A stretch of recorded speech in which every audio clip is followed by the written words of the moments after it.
Quiero en esta mañana, ya mediodía, compartir el camino a la restauración de nuestra comunión con Dios.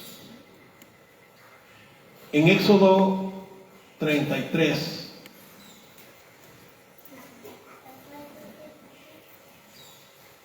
encontramos la palabra tajante, clara, concisa, y quizás no la pudiéramos entender del todo porque Dios habla con esa dureza.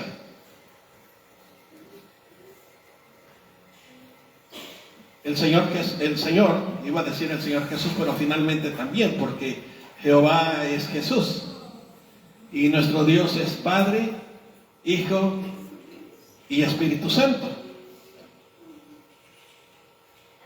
Les acaba de decir al pueblo: no voy a ir con ustedes, ya no voy a estar con ustedes. Apenas 50 días atrás, Él les había dicho: ustedes son mi pueblo, ustedes son mi tesoro, la niña de mis ojos, inclusive, ¿no? Les llegó a decir: mi nación santa, mis reyes, mis sacerdotes. Como dijo el apóstol Pedro en referencia a la iglesia o a los creyentes en el Señor Jesucristo, escribiéndole a los hermanos que estaban en Roma. ¿Por qué ese cambio entonces tan tajante de ustedes son mi pueblo, ustedes son mi nación especial, ustedes son mi tesoro? Y de pronto 50 días después le dice: ya no voy a estar con ustedes.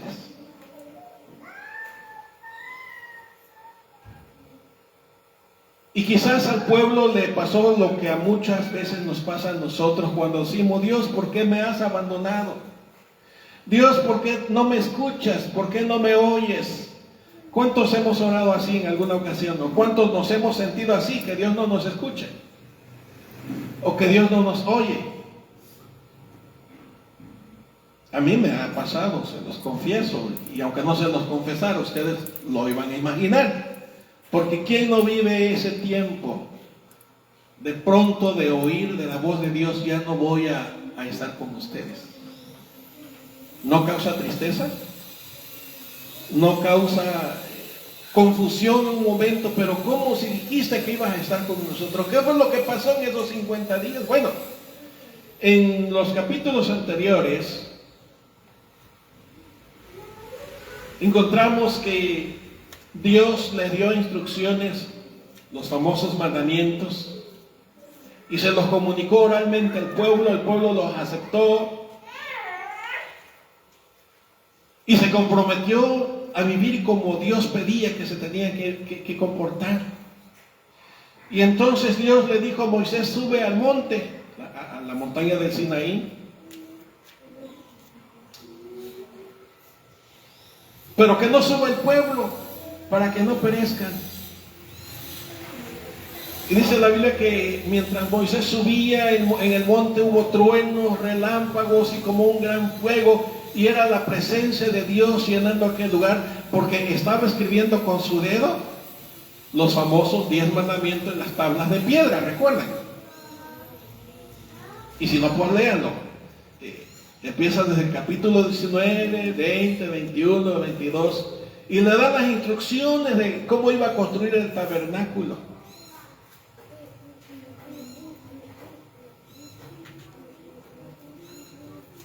Pero resulta que el pueblo se desesperó, se impacientó, le pasó lo que a mí me pasa. Yo soy un hombre muy desesperado y muy impaciente.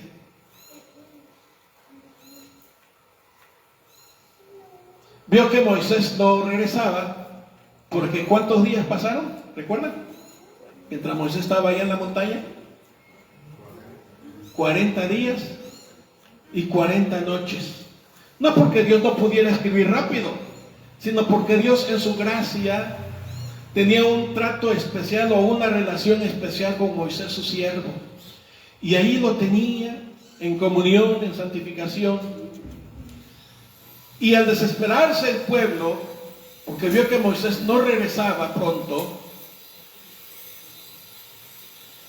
¿se acuerdan qué dijo el pueblo a Aarón, el hermano de Moisés que se quedó con ellos ahí abajo, el sacerdote? ¿Qué le dijo el pueblo?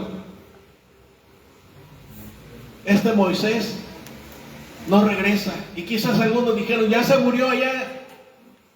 Digo, los desesperados, así somos luego de pesimistas. Dijeran en Catemaco, ya lo chupó la bruja, ¿no? Así dicen acá. En referencia a que ya se murió. Y esa es la manera en que se expresa aquí para referirse a la muerte.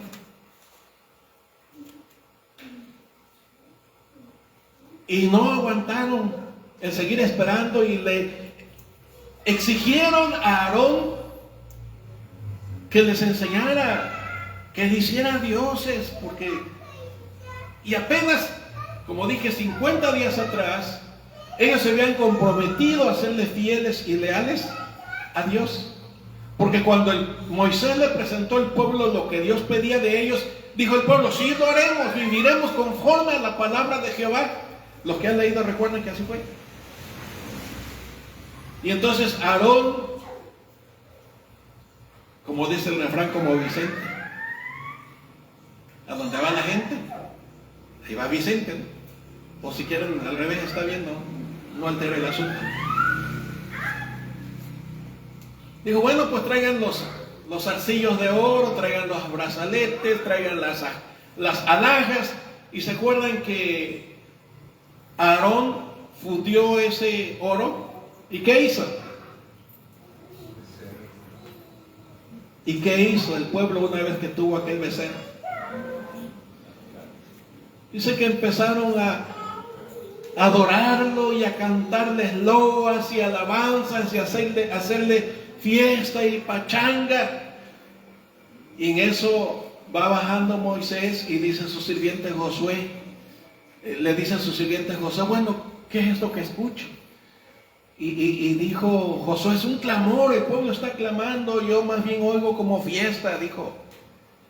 Y hay una palabra que se mezcla allí, dice, el pueblo se levantó a jugar. ¿Cuánto han leído esa expresión? La palabra jugar es un término que fue traducido de un vocablo que quiere decir vivir desenfrenadamente.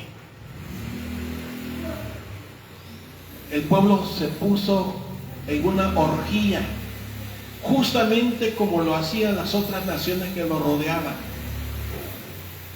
Ustedes pueden leerlo en el Éxodo 32 para que tengan el concepto más claro de lo que les estoy tratando de resumir por cuestiones de tiempo.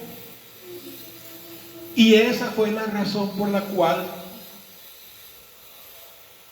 Dios dijo, ya no voy a estar con ustedes, porque rompieron la alianza, quebrantaron la palabra de Dios. Dios les había dicho, no te harás imágenes, no adorarás a dioses ajenos. Y ellos habían dicho, sí, lo vamos a hacer, tú no te preocupes, vamos a ser fieles contigo.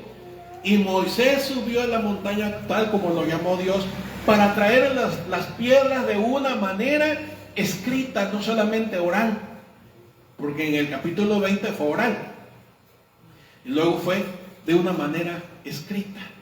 Y cuando llegó allá Moisés y vio toda aquella orgía, toda aquella pachanga, todo aquel desenfreno, ¿qué han hecho? Les dice, esto está en el capítulo 32 de Éxodo. Y le pregunta a Aarón, ¿qué has hecho? Mira lo que has inducido al pueblo. Y se acuerdan cómo Aarón rápidamente se lavó las manos. Dijo, bueno, es que el pueblo me dijo y trajeron, pero lo trajeron porque él se lo pidió, ¿no? Y trajeron las alhajas y yo las fundí y al fundirlas salió este becerro. Así somos, porque justificamos nuestros pecados. Justificamos nuestras rebeldías.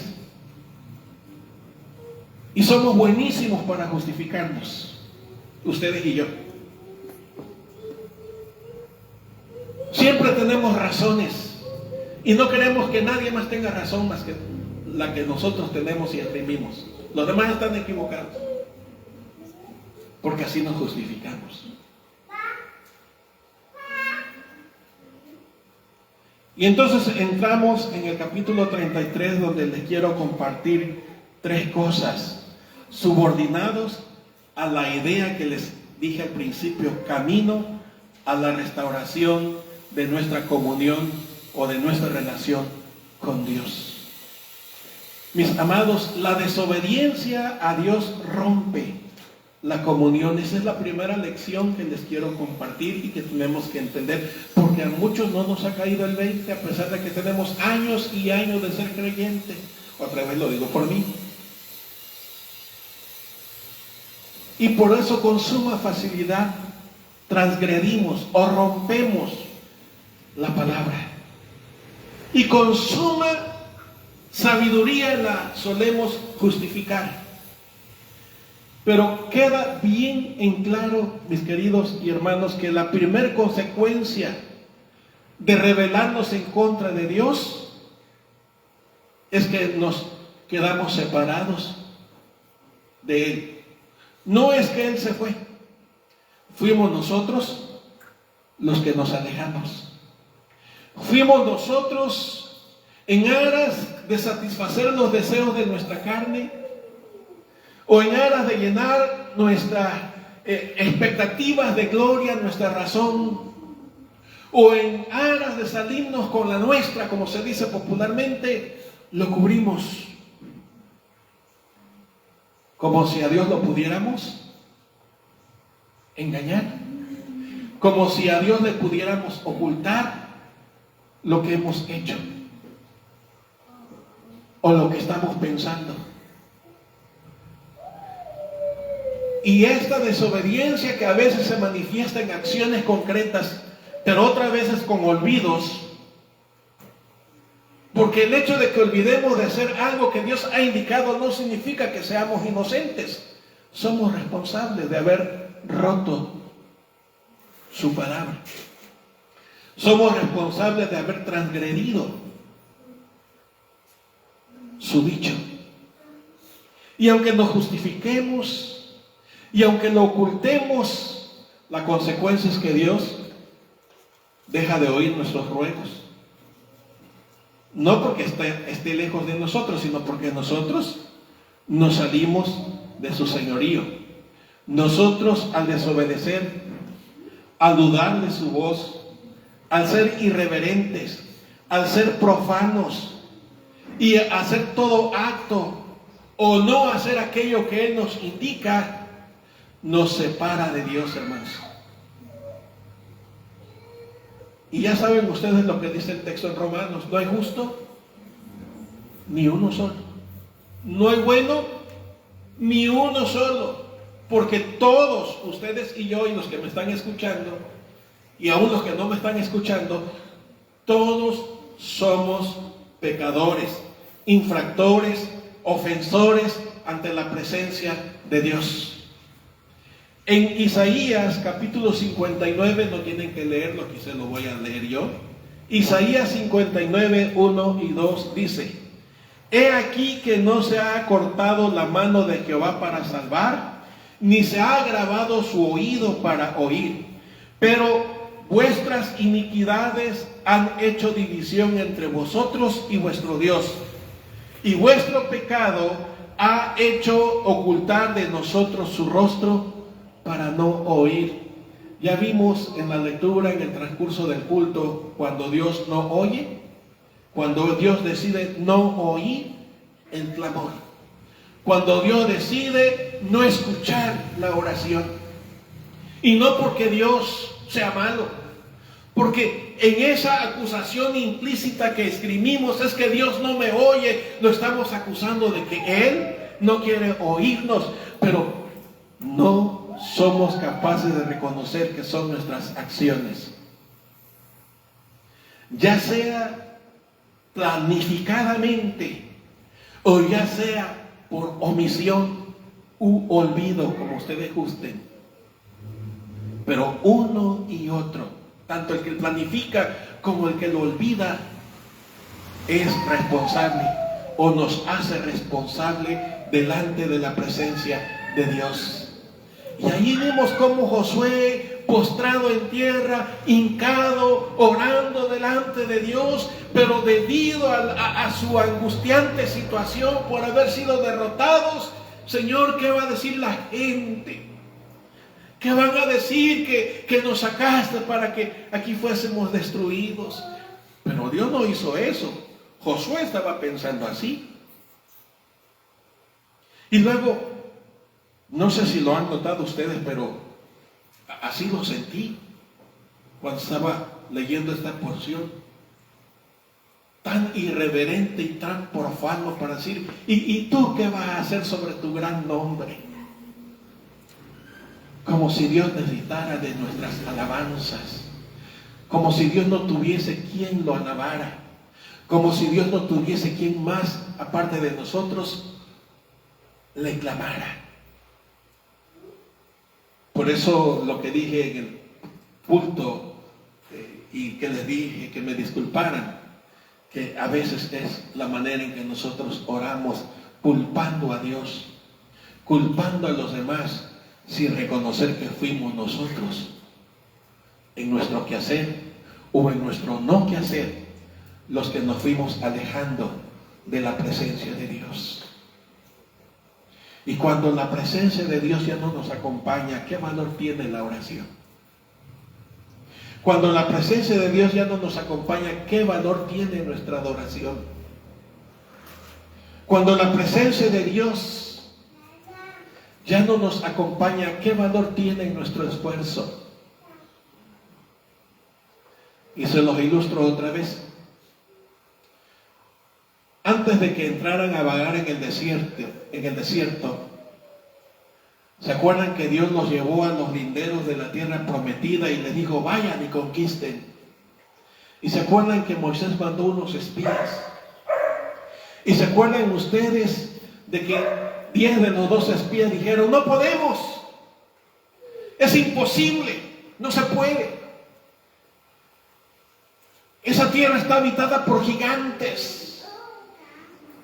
Y luego sus casas o sus murallas llegan hasta el cielo. Así somos de exagerados. Lo digo por mí.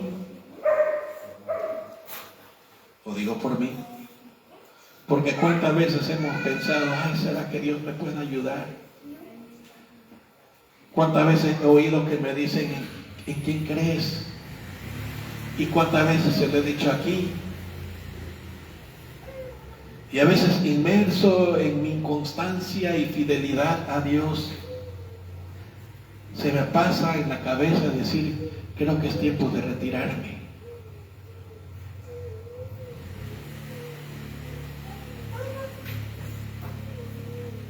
Y darle lugar a quien venga con más frescura,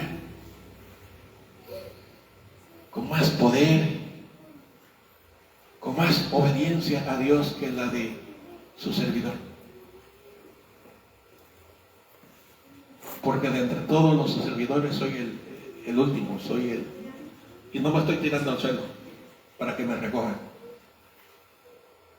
Estoy diciendo lo que es. Soy el más indigno.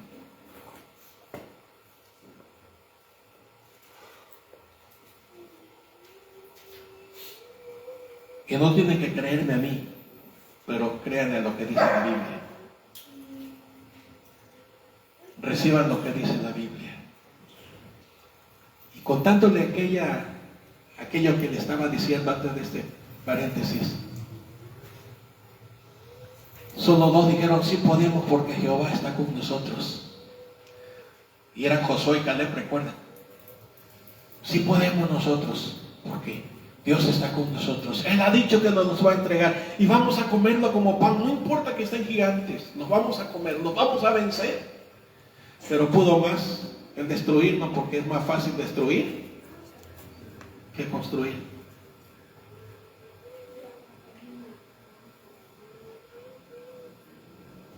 Y entonces Dios dijo, he determinado que van a andar por el desierto. Conforme al número del día en que anduvieron, espiando la tierra, que fueron 40 días también. Y por eso estuvieron perdidos, ¿cuántos años? 1 año por día, 40 años. Y cuando Dios dio ese decreto, porque ese sí es un decreto, cuando alguno de nosotros, yo decreto, son palabras, el único que decreta es Dios, nadie más. Ni el pastor de la televisión que dice que tiene la unción y el fuego y yo decreto. Ese decreto no sirve. El decreto que vale y que sirve es el que hace Dios.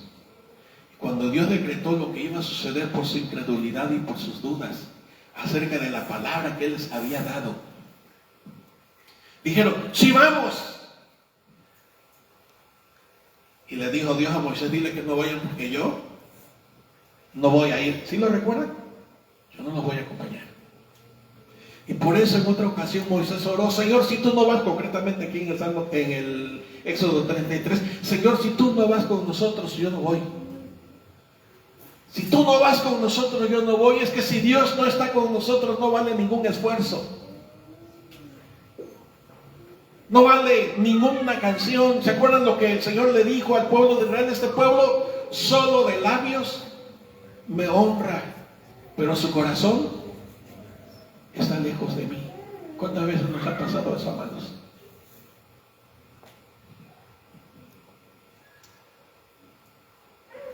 Y Dios dice, no voy a estar. Y hace algo drástico también. El tabernáculo, que era una muestra o una evidencia palpable de que Dios los acompañaba, Dios le ordena a Moisés que lo saque. ¿Se da cuenta? Estaba en medio del pueblo y dice, sácalo. Yo no voy a estar con ustedes. Esto es lo que ocasiona nuestro pecado delante de Él. Nuestra desobediencia, nuestras dudas. Así que la primera lección es que es nuestro quehacer o no quehacer ante los ojos de Dios lo que nos separa de su presencia. Y sin su presencia, como dijo el Señor Jesús en el Nuevo Testamento, separados de mí, nada pueden hacer.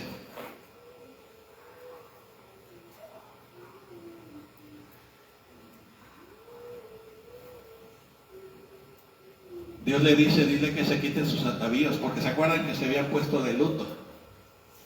Dile que se quiten sus atavíos y voy a hacer algo especial.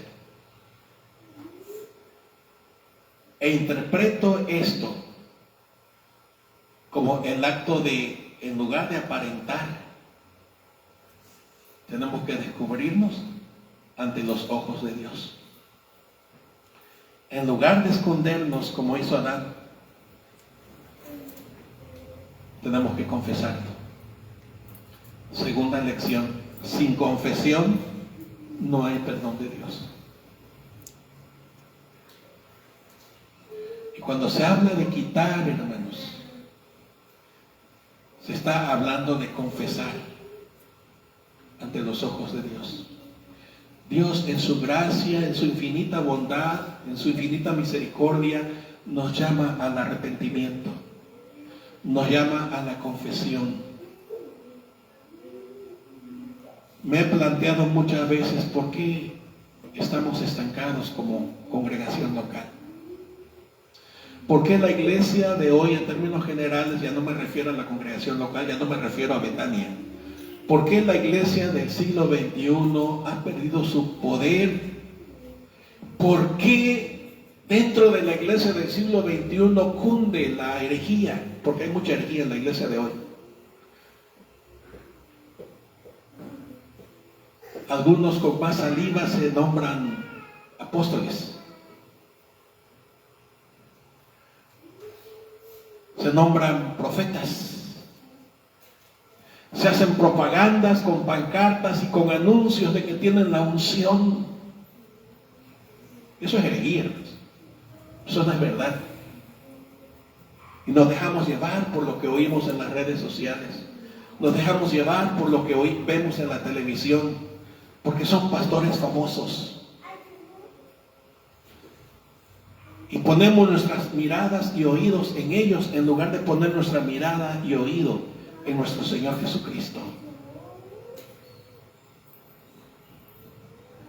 Y dejamos que endulcen nuestros oídos y nos hacen creer que por medio de las dádivas, por medio de los pactos y por medio de cantidades de dinero podemos tener esto y aquello y logramos la prosperidad. Y miles y miles y miles de cristianos hoy están dejando su fe en Cristo Jesús para poner su esperanza en estas predicaciones.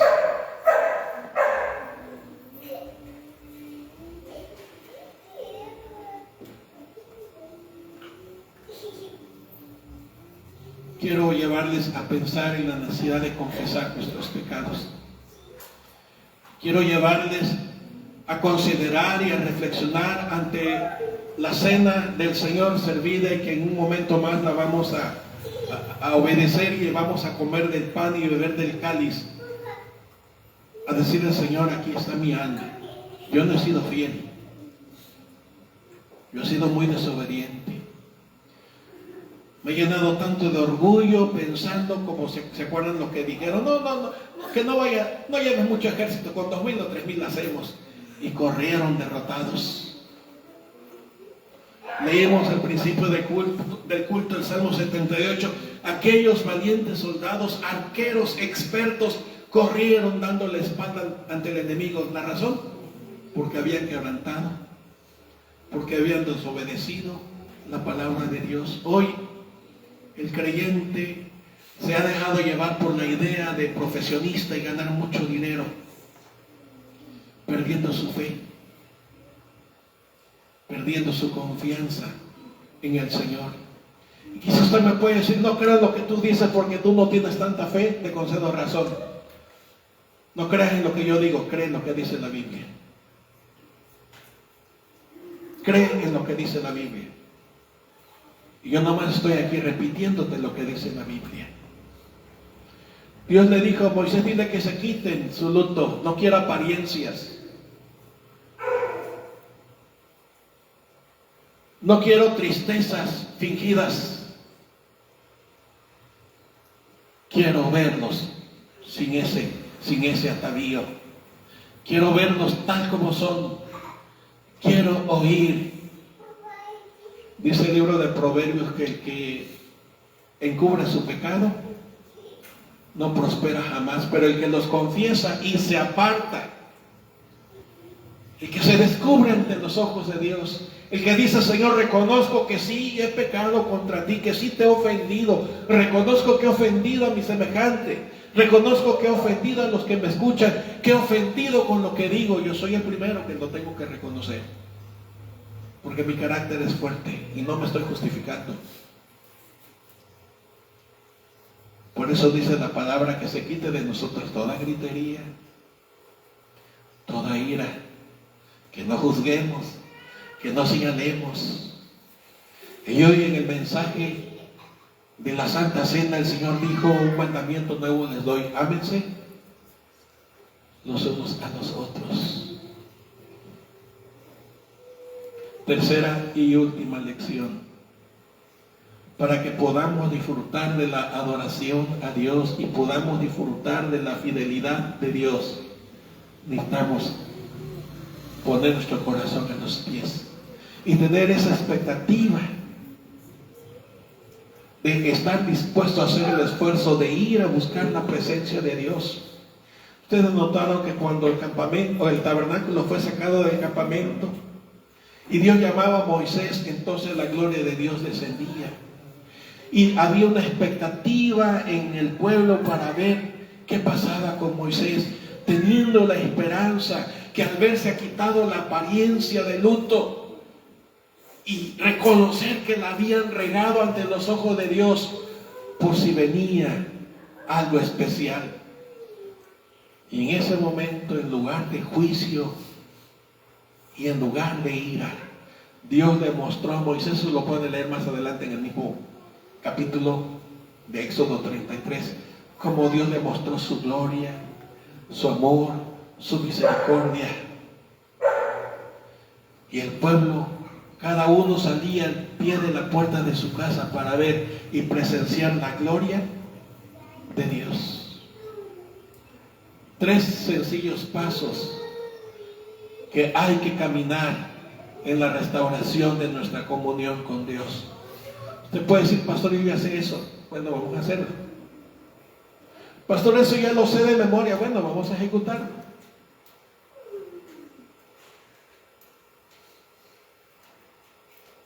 Porque no podemos ocultar los hechos. No podemos ocultar las bancas vacías. No podemos ocultar nuestra infidelidad al culto de Dios. No podemos ocultar nuestras justificantes. Es que estoy muy cansado, es que tengo que trabajar, es que... Otra vez lo digo por mí.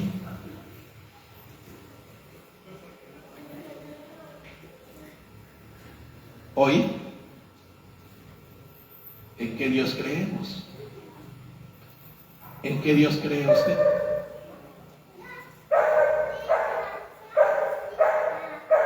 Tenemos que reconocer que nuestras acciones, aunque estén disfrazadas de alabanzas, y no me refiero a los cantos, aunque tengan la apariencia de piedad,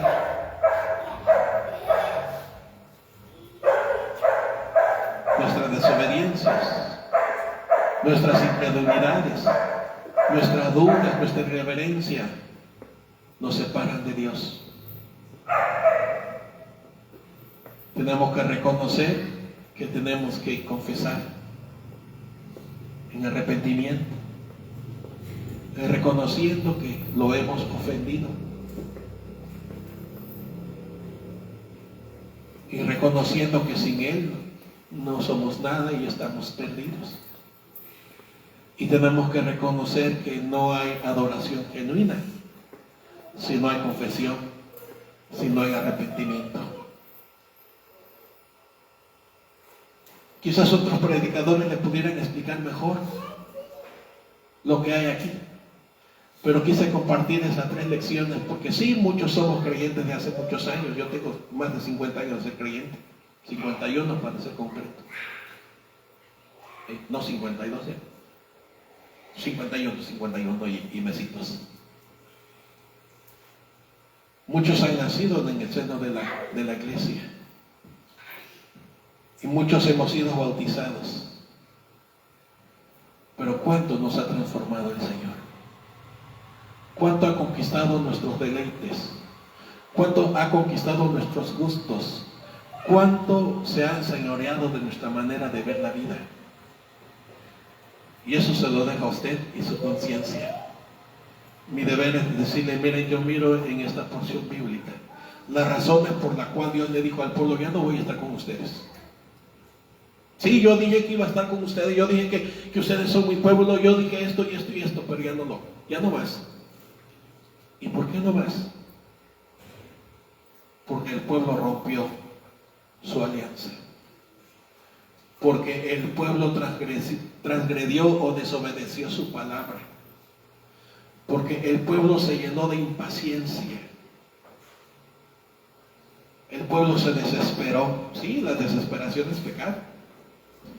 No necesitamos andar de borrachos, ni de mujeriegos, ni de parranderos, ni de jugadores como Juan Charrasqueado.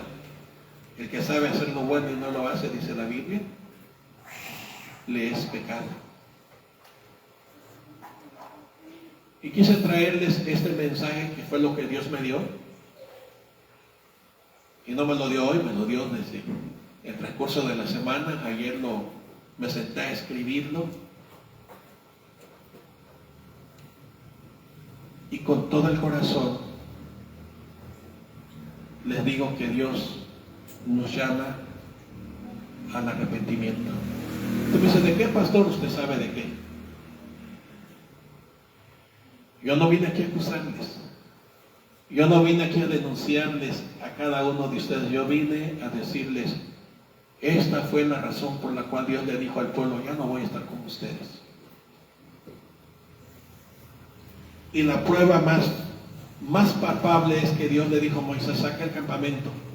Y el campamento se fue fuera del pueblo.